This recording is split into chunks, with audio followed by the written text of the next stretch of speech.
Hello, good evening and welcome, ladies and gentlemen, to the final round, if you can believe that, of the AFVRC. We are here at Donington, and aptly named Castle Donington, as a huge thanks to our commercial partners at BFBS, Splunk and racecarradios.co.uk. The final rounds of the BFBS AFVRC Championship, all the way down here. David Christie here with you yet again for the season finale. And who else can we have in the commentary box than none other than John Knighton. John, I can't believe we're finally here at the end of the season, but my, oh my, have we left things on a complete cliffhanger. We certainly have. The only reason why we know that actually it's the end of the season is actually light outside while we're doing the commentary. I just noticed that, yeah. We started off in pitch darkness, I think, at this time, back in February on the 28th at Silverstone. And here we are at Donington's National Circuit for this final two races of the season. And as you say, what a championship it has been so far. We've had some brilliant racing in these Toyota GR86 cars, or I think in a certain person's case, it's now a GR87. He's obviously had the upgrades. But we have absolutely loved it this year. And congratulations to all the drivers. I mean, I think that one of the things that will stand out for me is how good quality the racing has been, how fair it has been as well. There's been no shenanigans, dirty tricks on the track. I know there's been plenty of protests going on, accidents and that sort of thing, but we really have enjoyed some very, very clean racing, David, over the last 10 weeks. We certainly have, but there's been plenty of shenanigans up here in the commentary box, I think, over the past 10 weeks, John, and I've loved every minute, just as you've said there. Here is what is at stake tonight, though. The Drivers' Championship. Ryan Martin ahead of Stu McFadden, Chris Pawley in third position. Now, any one of those three are in mathematical contention tonight. That will all change after race one, but the drop chip points have had a huge implication on these standings. Will Fox in the fourth position there, Tom Stevens in fifth, Adam Barn in sixth, Chris Boland in seventh, Dan Berris, Craig Dunn and Ollie Waynes all rounding out the top 10. Now, the other thing, John, before we move on to the Teams Championship, just briefly on this Drivers' Championship, how close it is between fourth and seventh position as well. We're obviously focused on the winners, but there's all these little fights to play for. Yeah, and we've seen that throughout the course of the racing this year. I mean, last week, the battles going on sort of further down the order were as intense as those for the top two or three places. But I don't think there's any doubt about who the team champion winners are this year. David, Royal Air Force, well out in front, aren't they? They're sort of a country mile, in fact, a country 100 miles ahead of the Royal Navy and the British Army.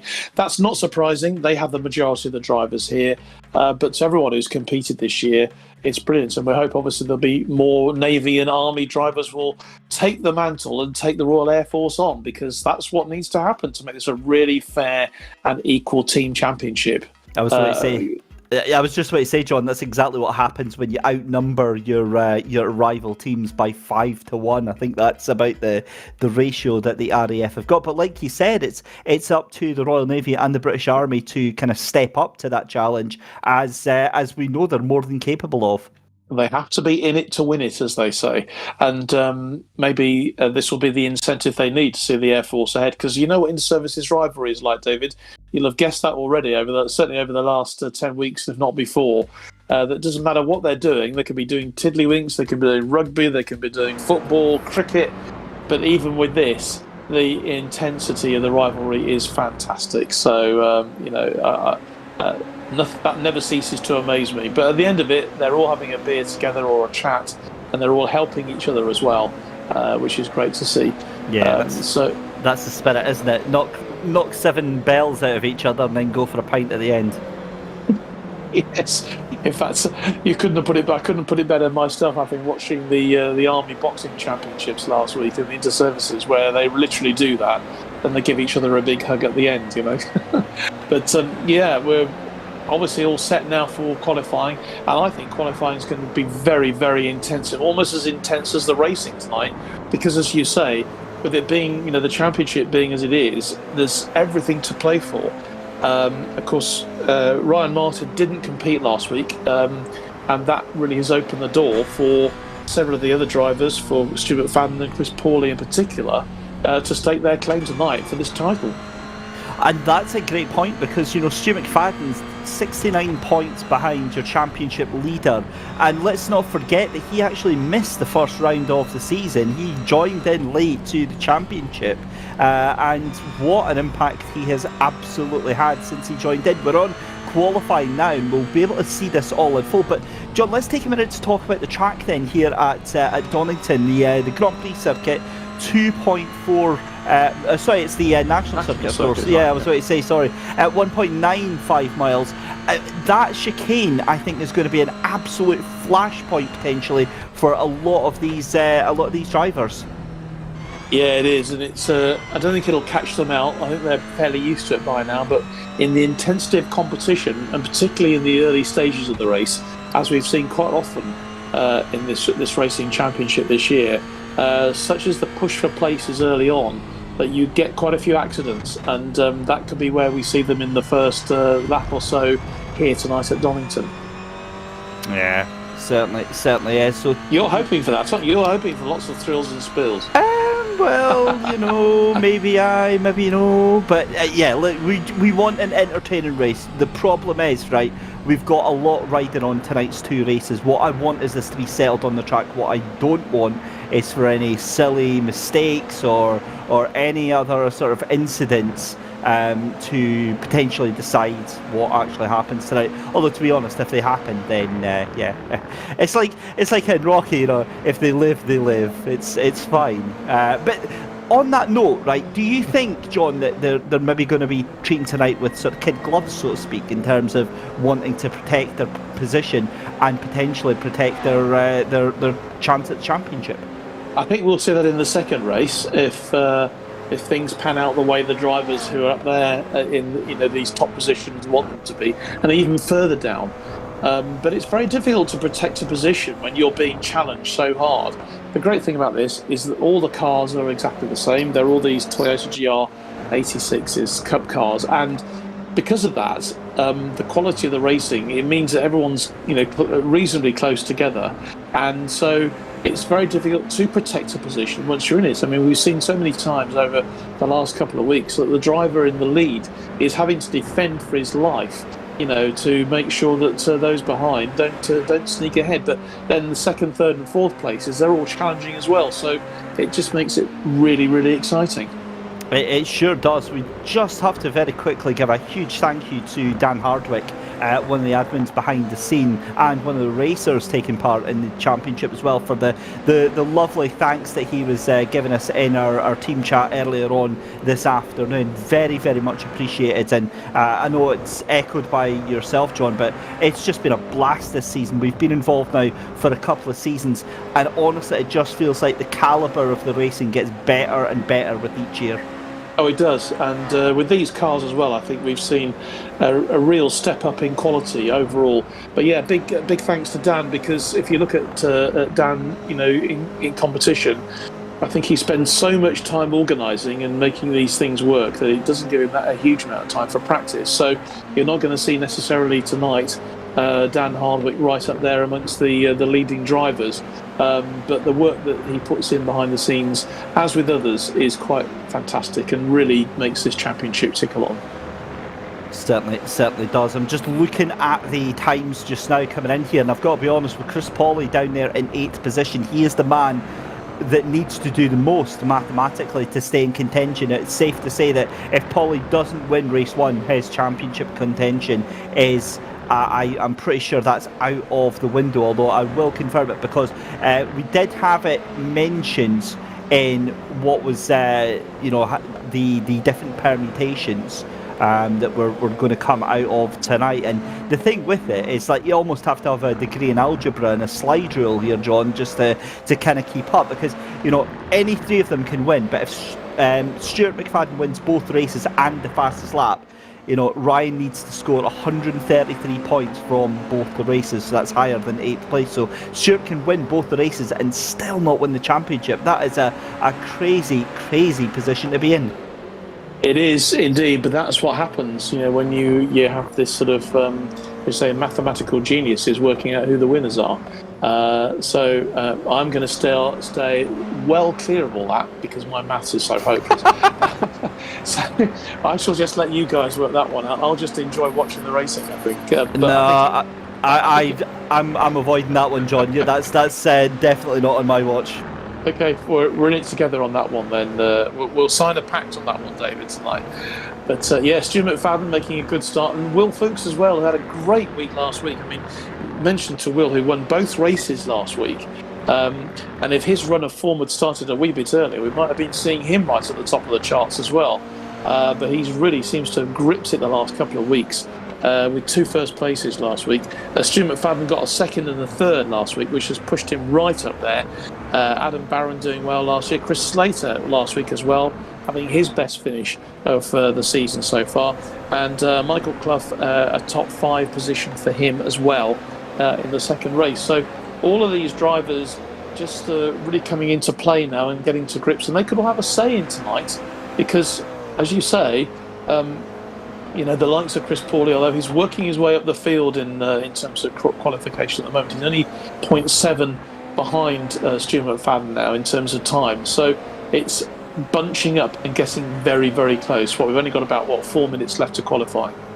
Yeah, the final qualifying session of the season. That feels a weird one to say already so soon, but we are, as you said, into May, so it does kind of make sense here. We're watching Will Fox up into P2. Now, he's one of our drivers in that top secret GR87 prototype, and that's a little in-joke where the documentation that goes out with the point standings on it, there's a typo in it that puts him in, rather than a GR86, he's in a GR87. Of course, it doesn't actually exist, but it's still amusing. It's the little things, John, that keep us giggling, isn't it? Well, I think he's adjusted his tail, his tail fin slightly differently.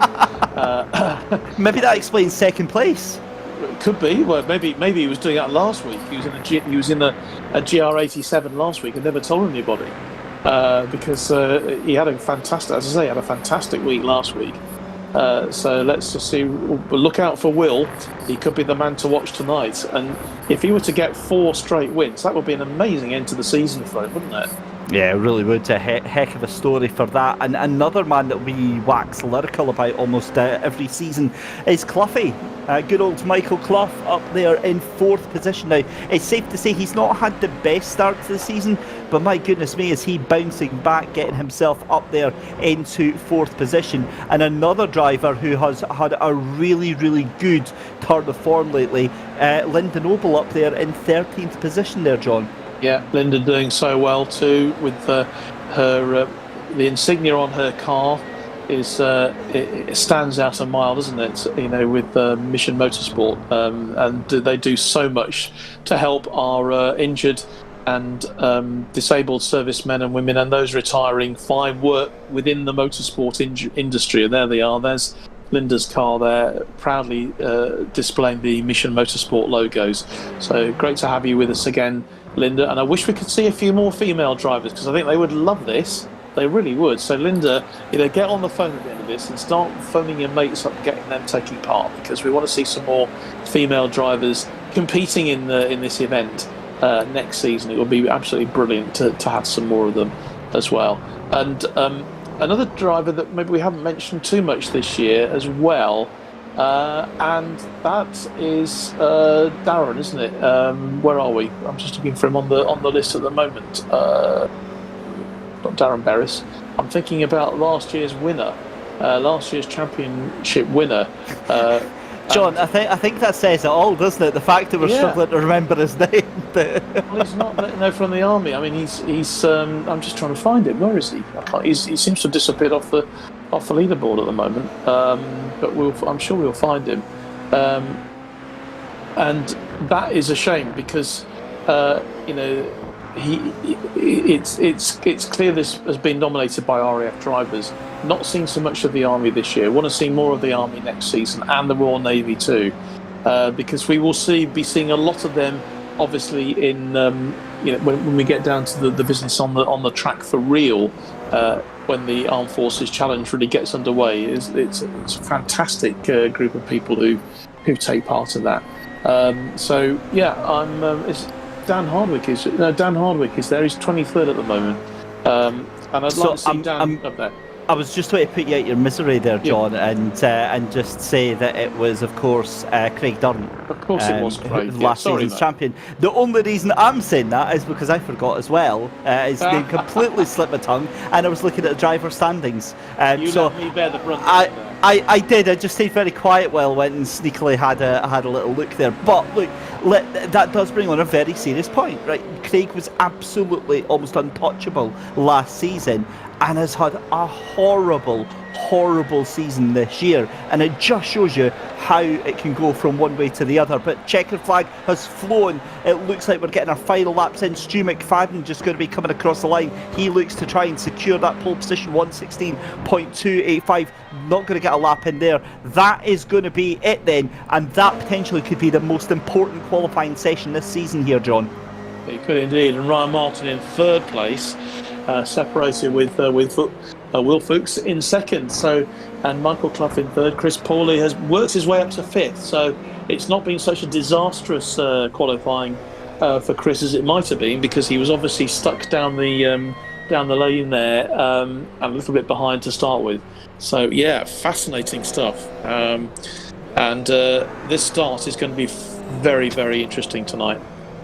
I was watching. I know some acrobatics showed off in pit lane there. Donuts? Somebody is away to get absolutely roared at from race control. But no, that's a great drive there from Chris Pawley to get that car up into P5, as you said.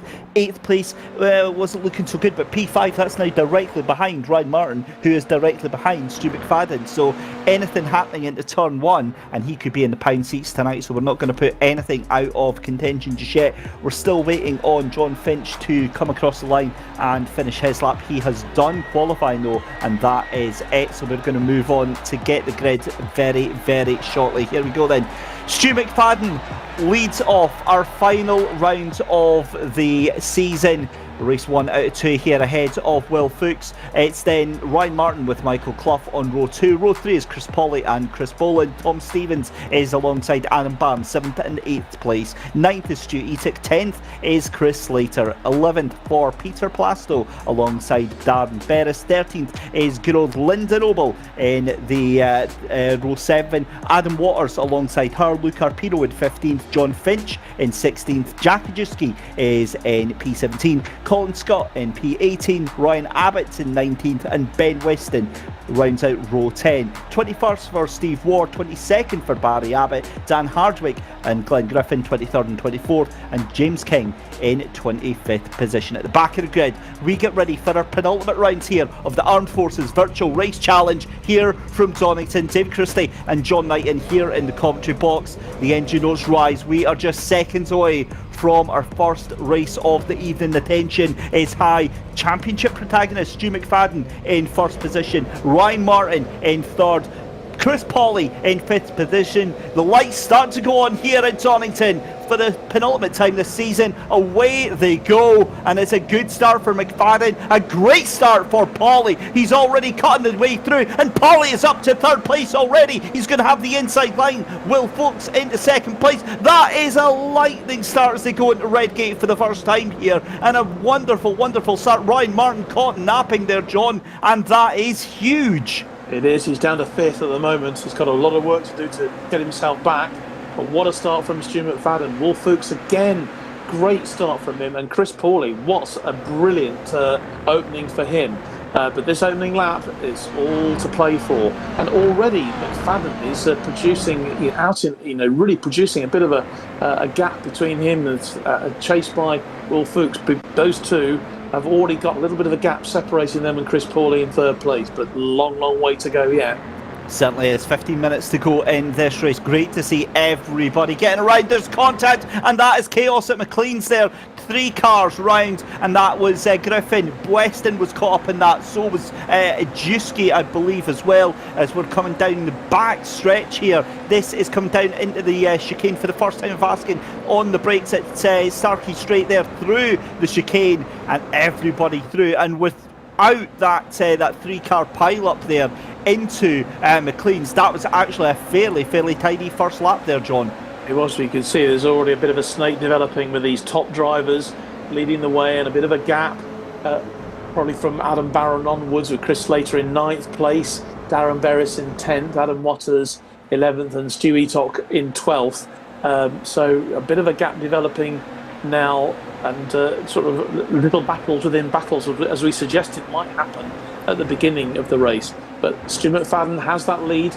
He's just nearly 2 seconds, 0.2 seconds clear of Will Fuchs, so it's very, very tight there. Those two have already built up a little bit of a lead, as you can see, and that'll be interesting to see whether Chris Pawley can make it up, because he's sort of leading the next three behind there, with Martin and Clough behind him. So already little battles just developing elsewhere on the course. So let's see what happened in this pilot. This was Jack Izewski. Oh, and there he was, and he tried to hold on to it, did he? And then it really caused a bit of chaos there, a bit of dodgems there, and he actually recovered quite well. But I think that everyone else around him just panicked a bit. Yeah, he recovered quite well, not so much on the car, I'm afraid. That thing looking decidedly second-hand. Listen, we caught a glimpse of that in the background just a couple of seconds ago, but Ryan Martin centred it round the outside of McLean's, outside of Michael Clough. Great move there, and that was for fourth position. So now Martin trying to push his way through. He's going to be trying to get his way past championship contender Chris Pawley as well. We're watching the battle for 14th, 15th and 16th just now. Ryan Abbott's with Luke Arpino and John Finch down there as well. That's a move up into the old railway corner. Can't quite make it happen, but still onto the tail end of that there. Great to see, but down at that old hairpin, very, very difficult as Ryan Martin gets the position from Chris Pawley. Pawley losing out all of that time there, and coming into third position then goes Ryan Martin. So Pawley now down into fifth, and that is, I'm afraid to say, almost certainly the championship contention going down the drain for Chris Pawley. It was a thin chance anyway, but it just needed to be a little bit more lucky than this. Well, just don't forget, of course, we have the spin of the dice to decide the second race. I mean, who knows? He could end up in pole position for the first race, depending on where he finishes. But yeah, you're right. It's beginning to take things away from Chris a little bit. And he's slipped down to 8th place now in the running order. So obviously an accident, something has happened there. Michael Clough into 4th place now. Adam Barron in 5th. But Ryan Martin is making that challenge. He's just over a second behind Will Fuchs in 2nd place, and Stu McFadden has that narrowest of leads at the top. So it's very, very exciting. Just over 10 minutes left to go in our penultimate race of the season here. You're on board with Chris Boland's on the run up towards McLean's corner. This is the left-hander before the right. Then it's on to the brakes, taking a little bit of the curve here as they turn the right-hander at McLean's. Then on the run up towards Coppice. And going to get the inside line here. But as we said, Stu McFadden in the lead of the race. Will Fox looking very, very handy indeed, just a tenth of a second behind Stu McFadden. In fact, they're going to be side by side, almost coming into the chicane. I wonder if Fox is just basically there to have fun. He's not really interested in making a move on Stu McFadden here. That's certainly what it would appear. As Ryan Martin, you can see looming large in the distance, but I think he's actually dropped off a bit. He has. That was half a second that Ryan Martin lost in the last lap. I know, yeah, that's interesting. Does he have a problem, or are the other two just beginning to dominate because they've avoided all the shenanigans going on behind them? As so often has happened, the leading two drivers or the leading driver just gets themselves out in front. They can focus on what's ahead rather than what's going on behind them. I think that's exactly what it looks like here, John. They've done a great job of keeping themselves safe from harm there, but I'll be honest, I think Ryan Martin is not on course to catch up with those cars. Now, it is still way too early to say that definitively, but certainly the pace just doesn't seem to be on there. The other thing to remember with these GR86s here, John, is the tyres on these cars. If you work them very, very hard very early on, they overheat and they get slippery and slidey, and that could be what's happened there with Ryan. Or there could be a little bit of bump drafting going on here with Will Fox and Stu McFadden. Certainly the last laps, they are faster than everyone else on the circuit by about 0.6 of a second. So it wouldn't surprise me actually to see that they're able to get that pace going. Yeah, it just slightly worries me that Will and Stu are having this little sort of dogfight at the top when they don't really need to. I mean, obviously, Will Fuchs is trying to get past Stu McFadden because he wants to win the race. But is there a danger that they could actually knock each other off the track the way they're going so close to each other? One little mistake from Stu or from Will, and it could let Ryan Martin in. Do you think he's trying to fight him though? For me, it doesn't look like the body language of that car of Will Fuchs is trying to be aggressive. It doesn't look like he's trying to send it. It looks like he's just happy to sit on the tail of Stu McFadden and possibly. I mean, I'm not saying that he won't. I'm just saying at the moment it doesn't look like that. So I wonder if the two of them. That's all. Yeah, I just wonder if the two of them are maybe working together until the final couple of laps, and then all bets are off. Well, who knows? But we've still got plenty of time left in this race. We're still just on the halfway point now, and Chris Pauly with Chris now, who's in 8th place, and he does seem to have dropped off a bit. And as you say, I'm not quite sure why that should happen. And you would have thought that he would be, really using all sinews to get back into contention here. With Chris Slater, who's 9th. Chris going well, looking for another top 10 finish. He's improved throughout the season. Michael Clough and Adam Barron having a bit of a battle for 4th and 5th. Barron winning it just at the moment. In fact, Clough has just slipped down to 7th, so he's gone off there. That's a bit of an issue for Clough.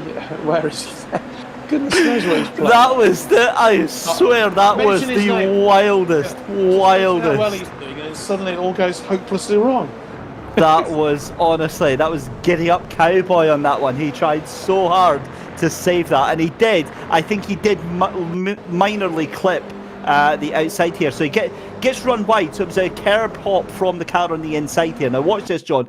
Goes over one way, then the other, tries to get it, goes onto the grass here, then has another moment and goes, now this is it here. I thought he's absolutely wiping another car out. No, saves it, and I think he just very lightly brushes another car there. In fact, no, he doesn't. Somehow avoids it.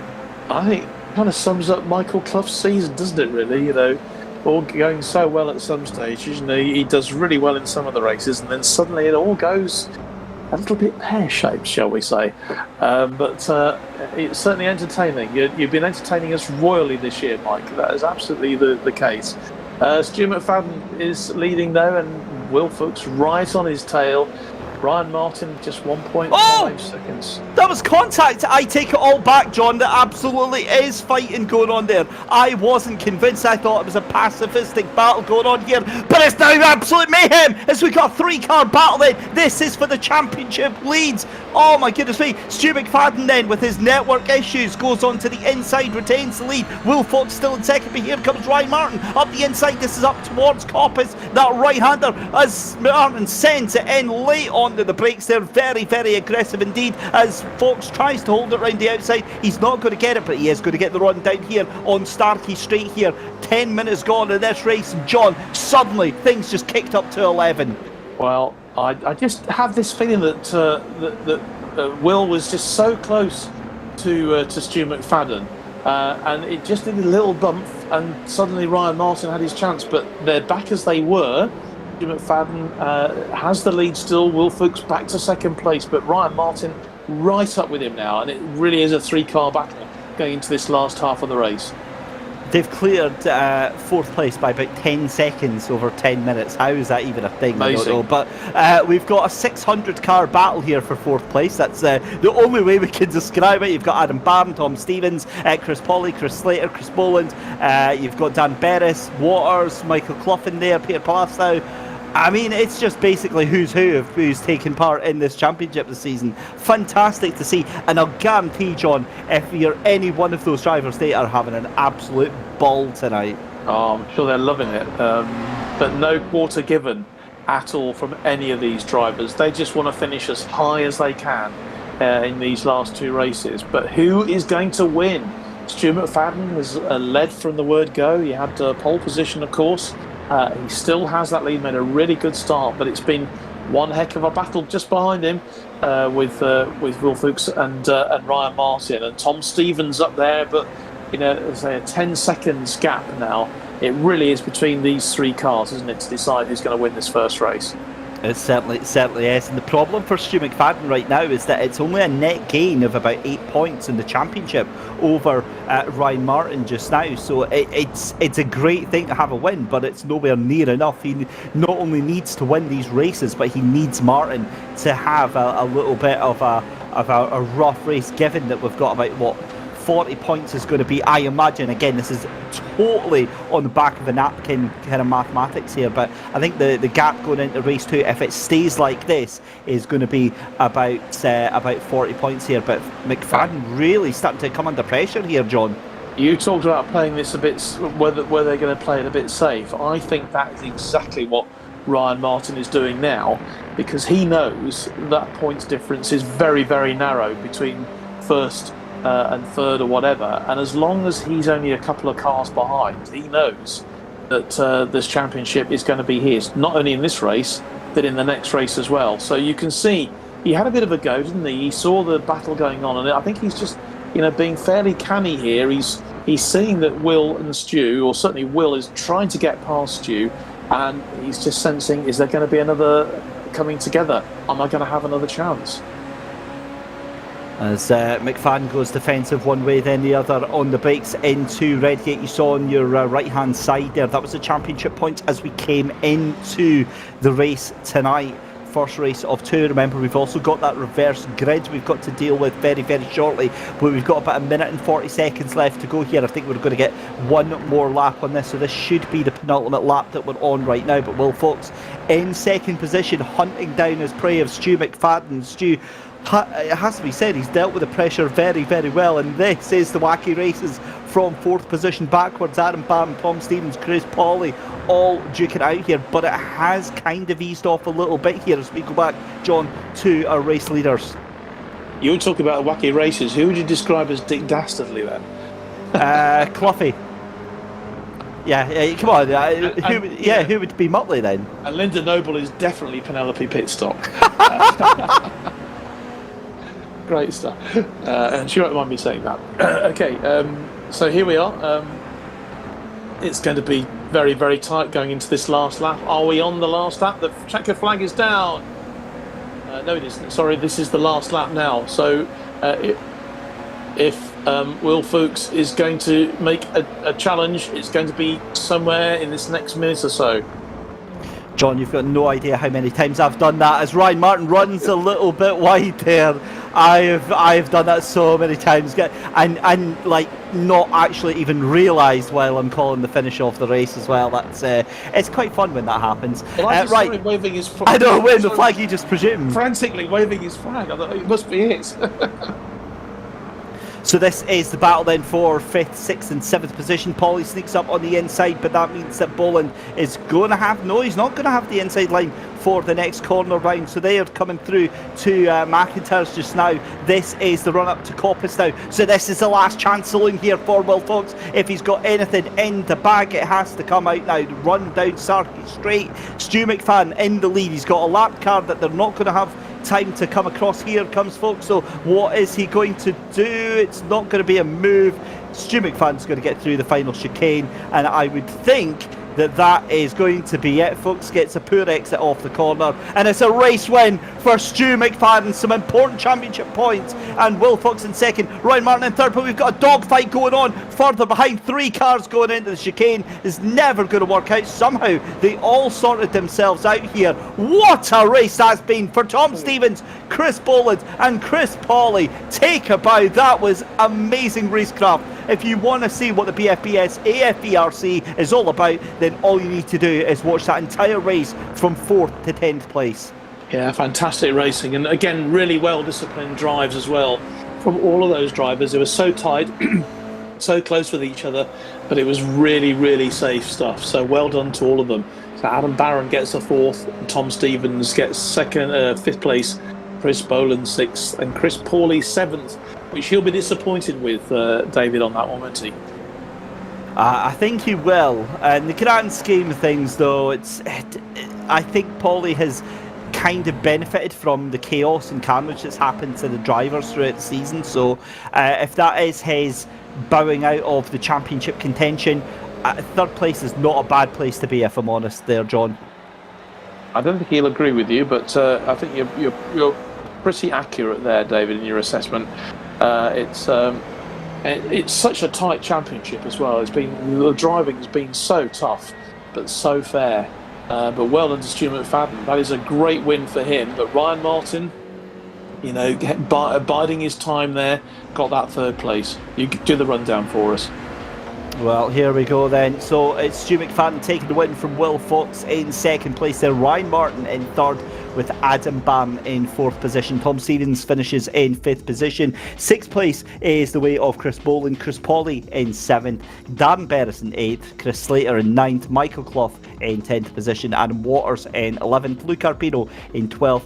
Peter Plastow in 13th, Stu Etic in 14th, and John Finch rounding out the top 15. 16th position was Ryan Abbott, Ben Weston in 17th, Lyndon Noble in 18th, Steve Ward finishes in P19, 20th position for Dan Hardwick, Barry Abbott in 21st, Jack Ajewski finishing a lap down as well in 22nd, Colin Scott and Glenn Griffin in 23rd and 24th, and then at the back of the grid, unfortunately, going out on lap 1, James King and 25th position. So there we go. That is that.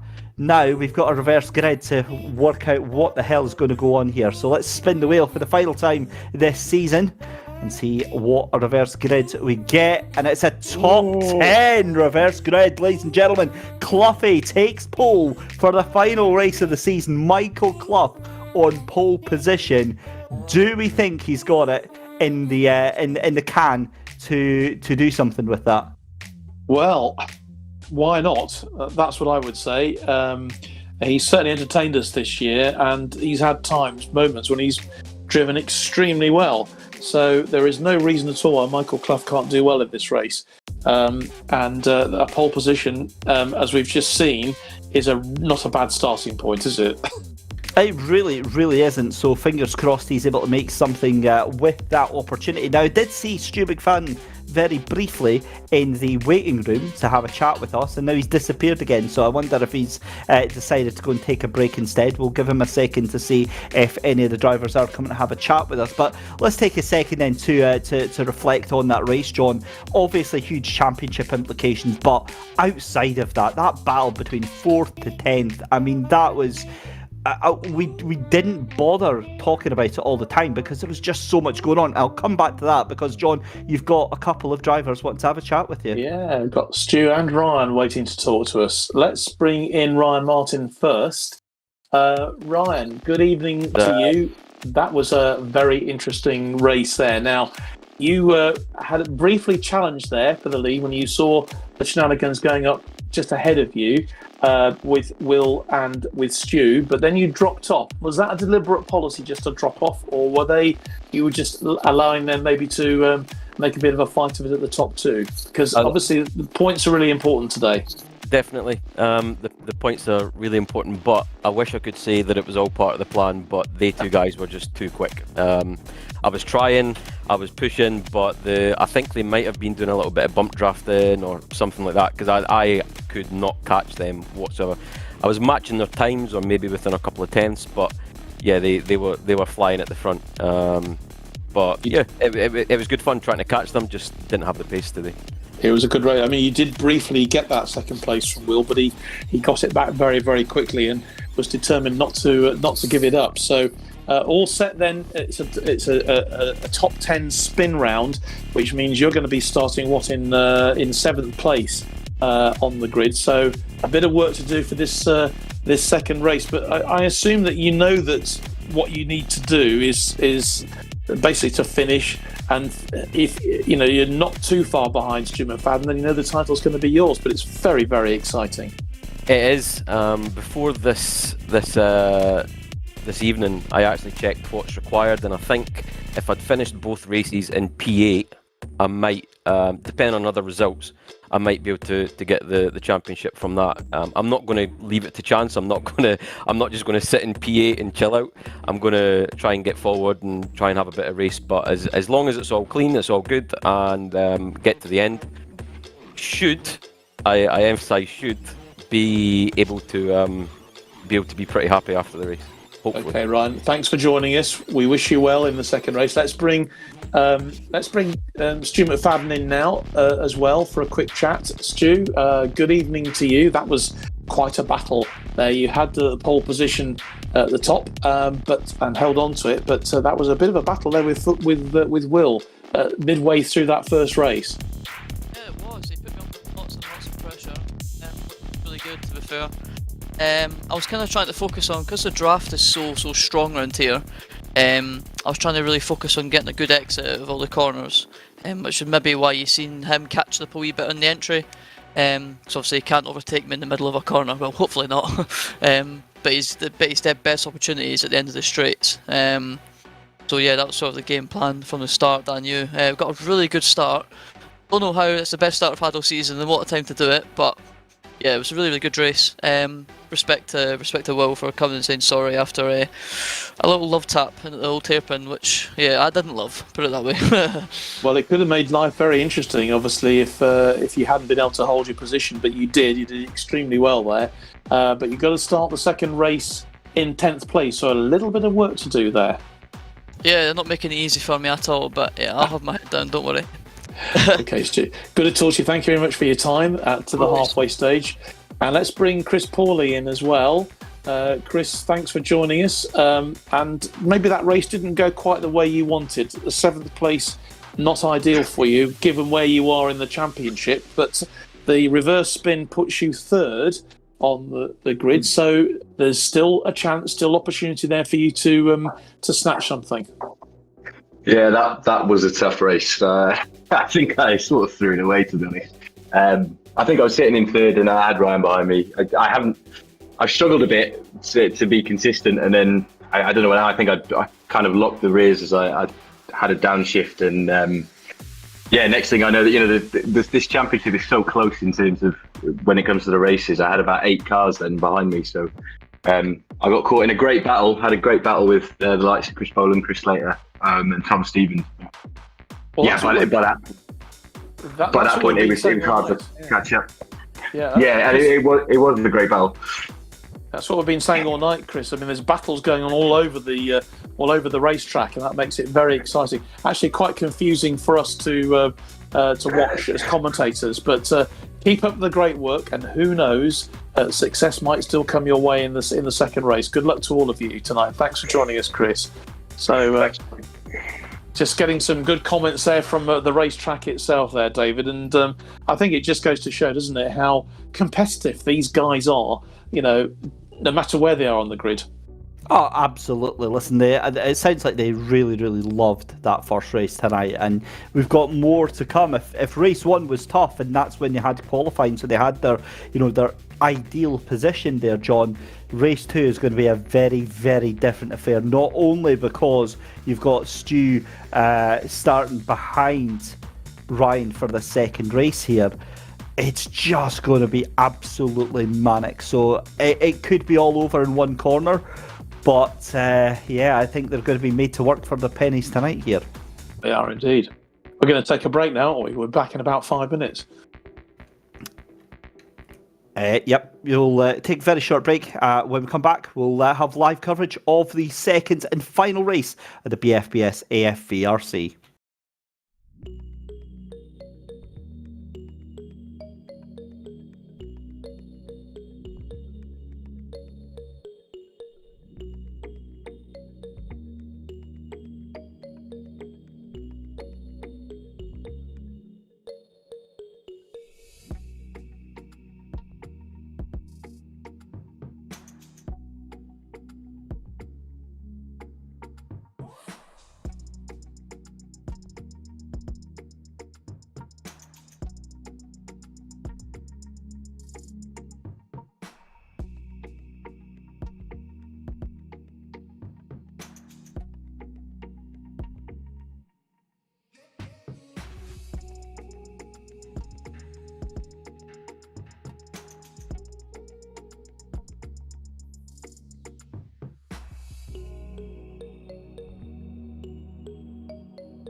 Welcome back then, ladies and gentlemen. We are here at Donington, the national layout for the final race, the final rounds of the BFBS AFVRC Season 3. David Christie and John Knighton here with you still, and this is the updated championship standings, and I hate to say it, it looks exactly the same as we left it. In fact, I think it's actually a little bit worse for Stu McFadden after that round with the drop scores. But let's head over to the grid for our second race of the evening, and it's Michael Clough with Chris Slater in second, Dan Berris and Chris Pawley on row 2, Chris Boland and Tom Stevens on row 3, Adam Barron and Ryan Martin on row 4, Will Fox and Stu McFadden on row 5, Adam Waters and Luke Arpino on row 6, Peter Plasto and Stu Etic on row 7, John Finch and Ryan Abbott's on row 8, Ben Weston and Lyndon Noble on row 9, Steve Ward and Dan Hardwick on row 10, Barry Abbott and Jackie Dusky on row 11, Colin Scott and Glenn Griffin at the back of the grid on row number 12. Let's go racing for the final time this season. The lights are on. We are ready to go. Who is going to be BFBS AFVRC Season 3 champion? Let's get underway. And Cloughie gets a great start, but so does Dan Berris. Have a look at Chris Pawley. He fancies getting his way up there as well. Around into Redgate for the first time of asking, and all eyes are on your championship contenders as Stu McFadden and Ryan Martin. McFadden already gets a jump then, crucially, already up into P8 just now as they tear down through Hollywood, through the Craner cars and into the old hairpin for the first time of asking here, John. Yeah, really good start from Cloughie. Darren Berris did very well. Chris Pawley in third place, and Chris Slater, he's dropped a place down to fourth, and Chris Boland is in fifth. Stu McFadden, though, is making hay while the sun shines because he's now up to seventh. So he's built up a bit of a lead on Ryan Martin, who's still in 10th place, which of course is where he started. So where is this going to go? It's so exciting. Look at Stu McFadden again, now up to down to fifth place. Great work from Stu McFadden as well. Cloughie still has the lead. Darren Berris is second with Chris Pawley third, and Chris Slater dropping down the field a little bit there. McFadden's gone into the barrier at the chicane, and that is it. Huge contact for McFadden, and that is Season 3 championship hopes over, done and dusted. As cool and as horrible as you like. He gets tagged to add misery to mayhem. That car is wrecked. Good night, Vienna, John. Oh dear, what a shame. That was a terrible shame for Stu McFadden. He is hobbling along and struggling his way down, and it's what a terrible end for him. Car is out and retired. Well, I'd just like to see what happened there, because I was busy nattering away and suddenly all hell broke loose there. Maybe we can look at that on replay in a moment, but you've got to just feel for Stu McFadden, because he's made such a fight of it. So basically now he's kind of handed the championship on a plate to Ryan Martin, unless Chris Pawley, who's in third place, can somehow work his way, work some magic. What a finish to the end of the season. Now, just looking at the championship stands, let's have a look at that in a second. So he's on the brakes there. He's super late. I think he's way too late on the brakes. Comes in hot into the chicane. The gap's never there. He launches the car over the curb, and I think he's... Oh no, it's contact! It's the 131 of Will Fox that sends him into the barriers. Oh, and the thing is, to be fair to Will Fox, I don't think it's deliberate. There's no intention made there. The contact is done. He spins out trying to rejoin into the track and gets absolutely clobbered. I've got a horrible feeling. Was that Lyndon Noble that went straight into the back of him there? Yeah, and then that was it. That really was it, because he was trying desperately to right the car, get himself back in, but then it just died on him, didn't it? Dear, you've got to feel for Stu McFadden there, because he might have been a bit late on the braking going into the bend, but he was hit and he was rammed a couple of times there, and that basically finished him off. So what a desperately sad end for him. But Chris Pawley is absolutely flying. He's up to second place now, David, just behind Michael Clough, just over half a second behind him. and Chris Pauly is really making a go for it. I'll tell you what, do you know what? You're absolutely right here. There is still a thin beacon of light for Chris Pauly right now, because I think as it stands, looking at the points there, he is 98 points behind your championship leader. So that is still doable, given that it's 100 points for a race win, and possibly one more if you get the fastest lap as well. So let's not discount that at all. It's still far too close to call, given what we saw with Stu McFadden there. Anything can and likely will happen there. But Cloughy in the lead of this race, he's getting chased down. I tell you what, Cloughy is not a man to give up a position willingly, but I think he might have this crowbarred off him by Chris Pauly. I think he might do. And I suppose what Chris Pauly is hoping for, as you say, is that Ryan Martin doesn't actually finish the race. Ryan is in 8th place, so at the moment he's probably just got enough points to sneak that championship. And let's face it, he has led it really from the word go, hasn't he? He's had a fantastic season as Ryan Martin, and it would be, really grabbing defeat basically from the jaws of victory if he were to lose. But Chris Pauly is making a real fight of it. There we are. That's how things look at the moment. It's so close. It really is so close. So let's just see what happens, because Ryan Martin has now moved up to 7th. He's just jumped Adam Barron.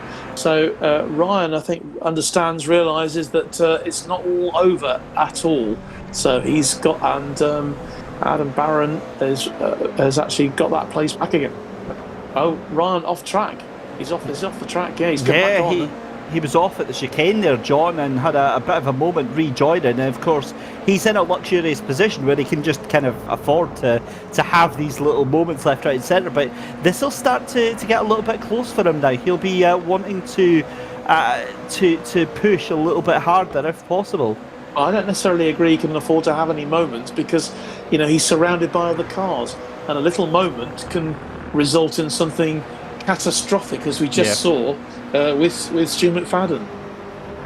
That's very, very true, actually. I'm just realising. So he needs to finish inside the top 24, basically, to still score points here. Anything lower than that, and that would, unbelievably, if Pauly can get the win here, that would hand things over on a silver platter, because cruelly you only get 96 points for a second place here.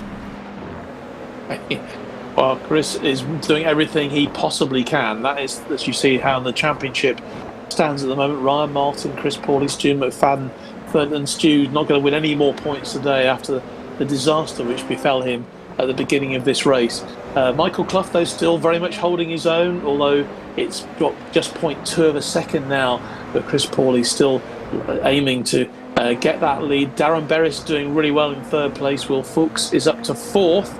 Chris Boland and Tom Stevens have just swapped places as well between 5th and 6th. Adam Barron in 7th. Ryan Martin is holding his own in 8th, but Adam Waters just behind him as well, under a second behind him. What a race. I mean, we knew that it was going to be a dramatic result for this race, but I didn't expect that. I really didn't expect that whatsoever. It looks like the pressure from Chris Pauly just starting to ease off a little bit here. And can Cloughy do the unthinkable? We spoke about this on the lead up to this second race just before we did our interviews here, and we said about Michael Clough. He's got the conviction. He's got the ability to put himself in this position. I tell you what, this is going to be his best chance right now. It is. I think one of his best performances was last week when he got a 5th place. So he's obviously hoping to improve on that. And it wouldn't be a bad way to finish the season, would it? To end the last race with a win. Darren Berris and Chris Pauly just briefly swapping places, but Pauly's got it back from Berris again. Darren Berris making a really good fist of it as well, looking for a podium as well to finish the season. It's just settled down a little bit, as you say, but where is Ryan Martin? Still in 8th place. He knows that if he holds that position, the championship is his. But as he said in an interview there, he's not taking anything for granted. And also, he's well aware that there are cars with an equal amount of power. He's challenging at the moment for that place with Chris Boland. And has he made it through? No, he hasn't. Ryan Martin's still up there. Yes, he has. He's made it through past Adam Barron. So he's up to 7th place now. So another place gained, more points on the board for him. Well, I'll tell you what battle we've got going on for second position here is Chris Pawley and Dan Berris fighting it out here. You've also got Will Fox in the fight here as well. Pawley did lose out that second position to Dan Berris, but a little bit of a gap opening up here. Well, not really any of a gap, actually. Look at it. There's still nose to tail as the three of them come in, and Fox absolutely sends it from last week into Redgate. That's a bold move and gets it done. I tell you what, he's got the run as well on Chris Pawley here with just 5 and a bit minutes left to go here. They're going to go side by side down through the crater curves here. That's a bold, brave move, and I think Pawley's just very defensive though, because tries to go on the inside. No way did that just happen, John. That is an outrageous move from Will Fox there. Well, brilliant performance from him. Will again showing, how clever he is, how well he's doing so far in this series, and that was a second place already tonight. 2 first places last week. He has finished this season so strongly, and that was a great bit of driving there to unseat Chris Pawley from that second place. And just a few moments ago, Chris Pawley and Darren Berris were vying for that second place, but the one person who's really benefiting from this is Michael Clough, because he's now nearly 2 seconds clear of the man in second place. Awesome stuff then. Just a couple of minutes left to go here. This is the battle then between 5th, 6th, 7th and 8th position. You've got Tom Stevens, Chris Boland, Ryan Martin and Adam Barron. And of course Ryan Martin will be perfectly happy to just sit in the middle of all of this, because as long as he's in the top 20, he has done everything that he needs to get all of the points. Now, what I would be wanting to do is not be around any other cars that are anywhere near me on the track. However, Ryan Martin is a racer, and he is going to keep pushing here as Chris Boland is trying to push onto Tom Stevens, coming down through the craner curves on the brakes into the old hairpin, and can't quite make that happen there. But just looking there, that's a little bit wide there. Ryan Martin just round the outside. Nervous times. He's stuck in the middle of this group. He doesn't really want to be there with them vying for position. And I would say that Ryan would be very happy just to sort of get out of that situation at the moment, if he possibly can. But, as you say, he's a racer, he's a driver. He's up to 6th now. And maybe he's thinking, well, the best way to get out of here is to get past them. Yeah, that's exactly it. And the thing is I mean, I'm just stunned at how awesome this race too has been. In fact, I would say this has quite easily been one of the most entertaining races that we've had this season, and that's not an easy thing to say here, John, because we've had some absolute crackers this season, but in terms of raw racecraft, in terms of excitement, in terms of drama, we've had it all here tonight at Donington. We have, and I think that's largely because the drivers obviously are now so used to these GR86s, or in the case of Will Fox 87s, that it's they've got so used to these cars, and they're driving with such expertise that it's really impressive to watch from all of them. Well, here we go. Just watching here is Ryan Martin trying to go around the outside. You say that he's not really wanting to be in the middle of all this, but he loves it. Look at him, he's just firing it up the inside there as Tom Stevens then left to fight with Adam Barron. This is the run with Opus, and 2.5 minutes left to go here. Yeah, Ryan Martin, sorry, on you go. He's just got to 5th. Yeah, but I'm kind of nervous because I'm thinking it could all just go hopelessly wrong, couldn't it?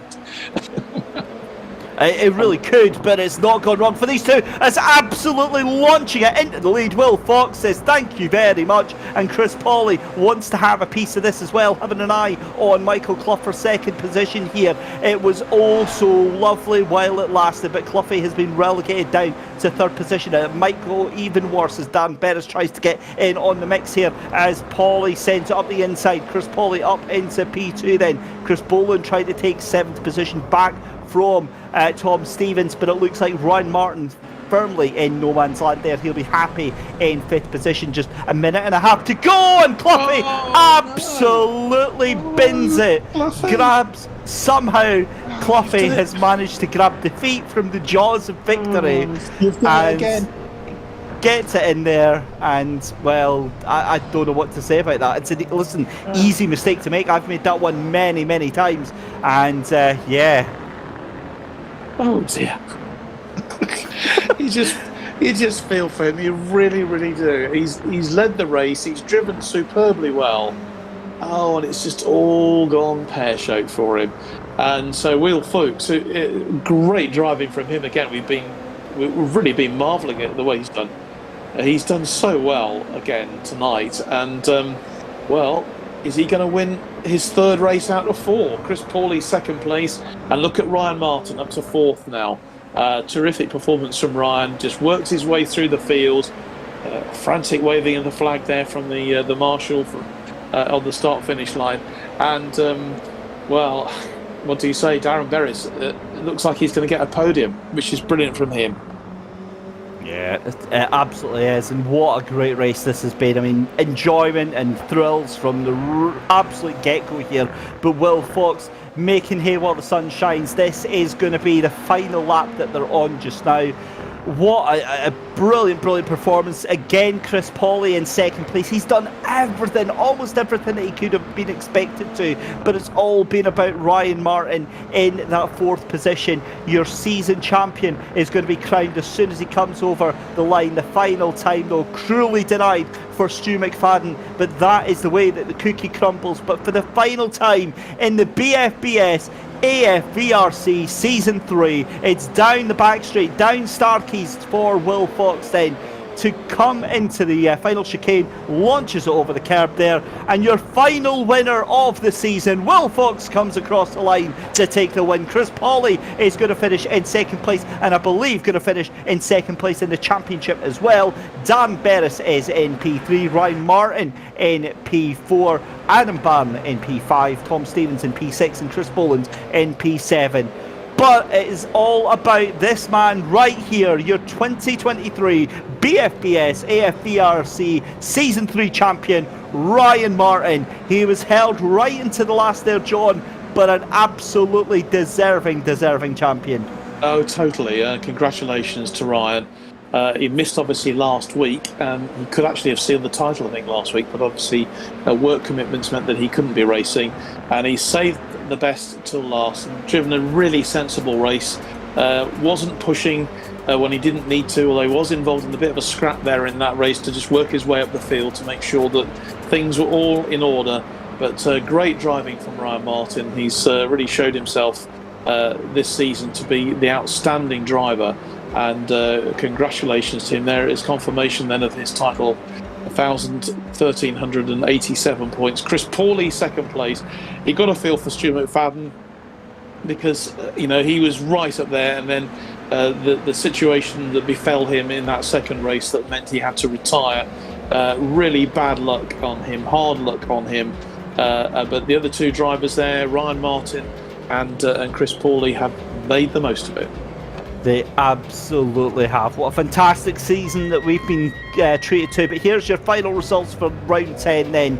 And Will Fox takes the win from Chris Pauly. Dan Berris in 3rd position as Ryan Martin in 4th. Adam Barn in 5th. Tom Stevens in 6th position. Chris Boland in 7th. Adam Waters in 8th. Peter Plasto in 9th. Michael Clough in 10th position, John Finch in 11th, Stu Etic in 12th position, Chris Slater in 13th, Ryan Abbott in 14th, Barry Abbott in 15th, with Ben Weston in 16th, P17 for Lyndon Noble, Steve Ward is in P18, and then it is going to be Colin Scott in 19th, Jack Ajewski in 20th position, Glenn Griffin in 21st, Luke Arpino in 22nd, Dan Hardwick and Stu McFadden finishing multiple laps down.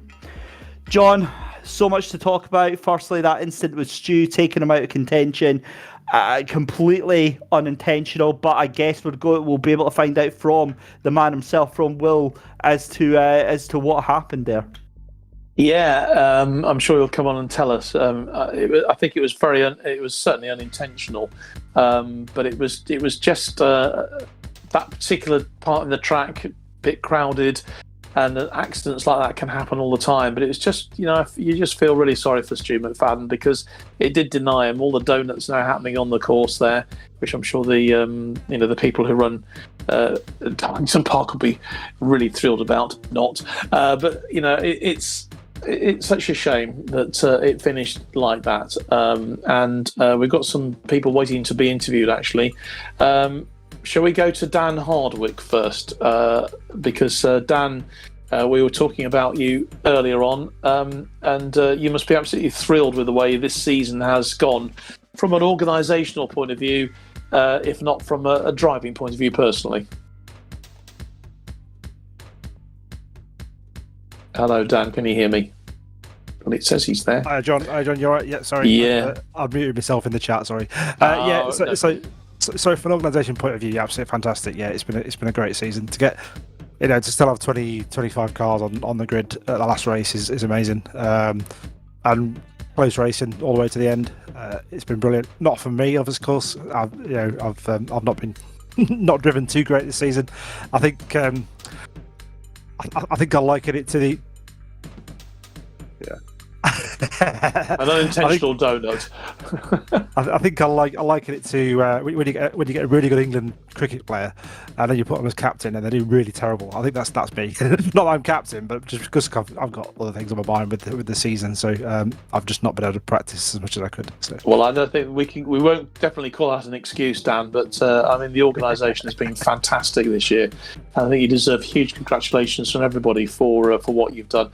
I'm just thinking as well, these cars, these Toyota GR86 has made the racing so exciting this year. I know David will agree with me on that.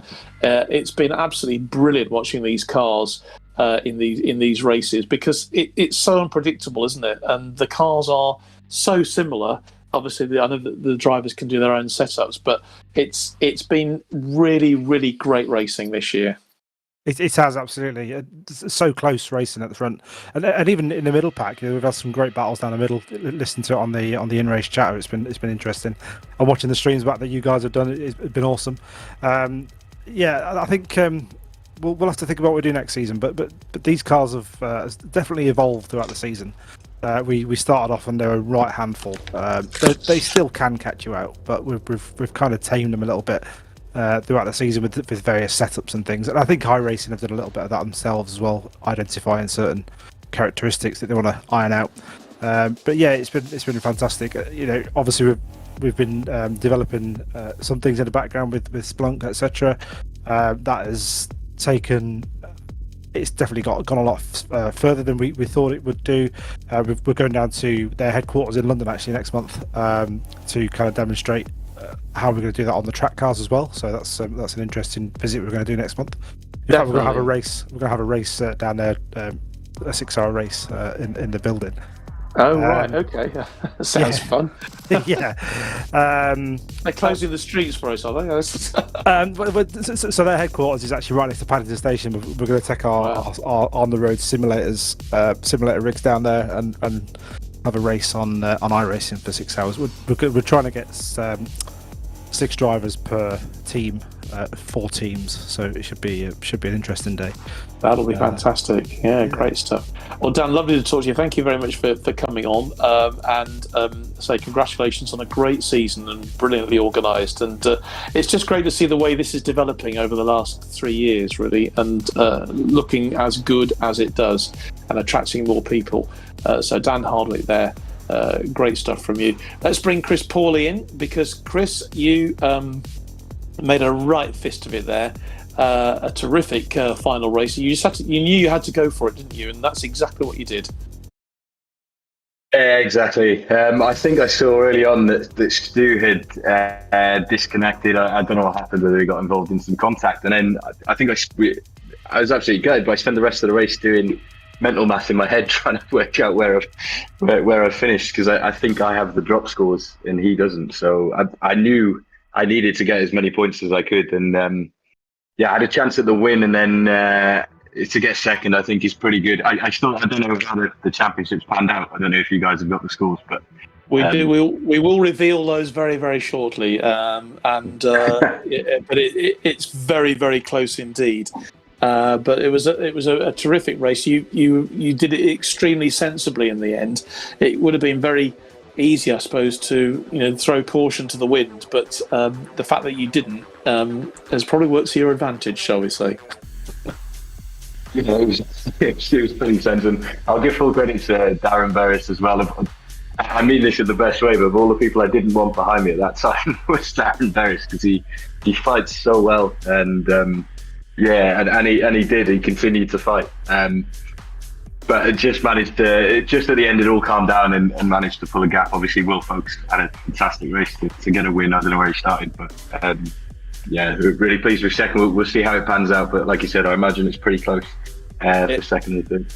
It is. I mean, Will has had a terrific end to the season, really, because he got a second place in the first race tonight, and then 2 first places last week. So he's proved to be one of the strongest drivers at the end of this championship, and maybe he's going to be a real force to be reckoned with next year. Chris, great to talk to you. Thank you very much. We'll be revealing very shortly, I think, won't we, David, who the top places in the championship. But are we going to now announce who the winner is? Yeah, we certainly are, and I'm going to have to steal the honours on this one. Let's bring in your 2023 AFVRC Season 3 champion, and it's a very, very good evening to a happy, hopefully, young man, Ryan Martin. Hello! Oh, geez, I really actually can't believe that it's got to this point. I did not actually expect to win the championship at the very start, but I'm buzzing that I have. Cannot believe it. Really excited for the prizes, and I just want to take time to thank everybody that's been involved, the organisation of it. This obviously started a while ago for me, iRacing, and it was only made really possible by the RAFE Motorsports team. They were able to sort of provide me a PC that I was able to move across to iRacing from Gran Turismo Sport, and then it's just went from then until now. So a big shout out to them, and especially Darren Berris. He was pretty much on call trying to help me with the PC to get it set up and all that sort of stuff. So it's a pretty cool way to end the season, to be fair. Pretty happy with that. And just thinking about going into that final race of the season, I mean, the nerves must have been jangling a bit. Stu was almost chipping away at your lead there. Thankfully, the way the drop scores worked, they ended up further behind after that first race there. But when you saw that name going further and further down the list, was at what point did it start to sink in that you were feeling quite good about that second race? Well, as soon as I seen that Stu had disconnected, I actually thought at the time, I wonder who that was. And then as soon as I seen it come up on the screen that Stu had disconnected, I couldn't believe it. He just got mixed up at the chicane, being in the wrong spot at the wrong time, and unfortunately it all went wrong for him. But he actually sent me a message before the race, a nice message. So he, even though we were fighting for the championship, he still took the time to send a message and wish me well. So he's a top boy, Stu, and it's just unfortunate that happened. I think it was like the second lap of the race. It's really unfortunate, but yeah, I mean, it's terrible to say, but I can't stop thinking about the fact that I've won it and not the fact that Stu unfortunately crashed. But it's just, it was a great season, and I'm glad that Stu and Will actually joined, because before that it seemed like I was pretty much the fastest on the grid wherever we were, and the challenge that they've brought on, I did not expect it. I did not expect 2 guys to join after the first week and be that quick. So it's actually probably a good thing that they weren't there really the first week. Otherwise, I think Will would have taken this championship, because he's got some unbelievable pace. It's just he just wasn't as consistent as some people. But yeah, it was great that they joined. It was a good addition to the championship, I think. Well, Ryan, it's only fair that I hand over to John Knighton to finish off this interview. He's been here all through the season. So, John, over to yourself. Okay, thanks very much, David. And Ryan, obviously, huge congratulations to you. I know you'll be also delighted that Chris Pauly has got the second place in the championship. Obviously, maybe not in the circumstances that he would have wanted. But they've all pushed you in a way that maybe we weren't expecting. And of course, you weren't there with us for the races last week, and I assume that's because work got in the way.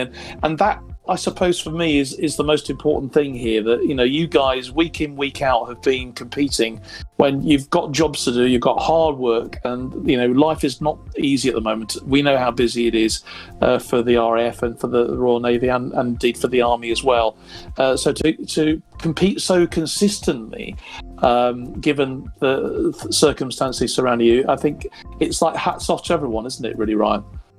Well, it's a great job that everybody's been able to turn up pretty much every week. Obviously, we had the drop weeks, which some people took advantage of. It wasn't through choice that I wasn't able to race last week, so I would have been there if I could have been. But yeah, the fact that this grid has pretty much been full every week, and nobody's sort of realised that they're not going to win it, so they've not come back.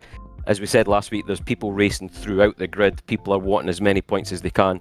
And that's led to a lot of people being on the stream for you guys to commentate on, because it's very easy. A lot of championships, as soon as people realise that they might be near the back of the grid 99% of the time, numbers start to dwindle, and it's difficult for you guys to then find action to actually commentate on. But thankfully on this championship, people have been here every week, and they've been putting time and effort in, and the streams have shown that the racing that we've had is great. It just hopefully will continue on to next season and get even better. But yeah, shout out to Paulie actually, because it turns out that he actually designed the livery that's on our cars. So I actually seen his livery on the Discord channel, and I said to him, "Oh, can I run that livery as well?" So technically we were in the same team.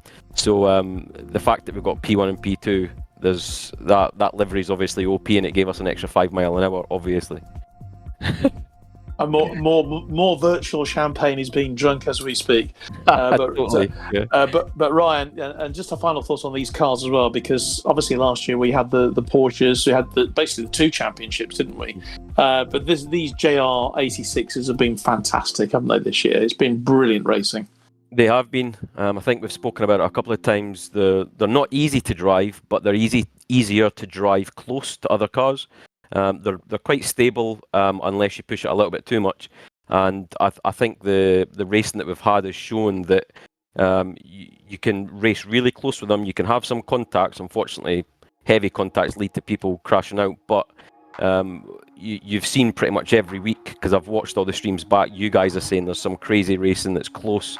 It's aggressive. You can be aggressive with these cars. So it's a great car that iRacing have added.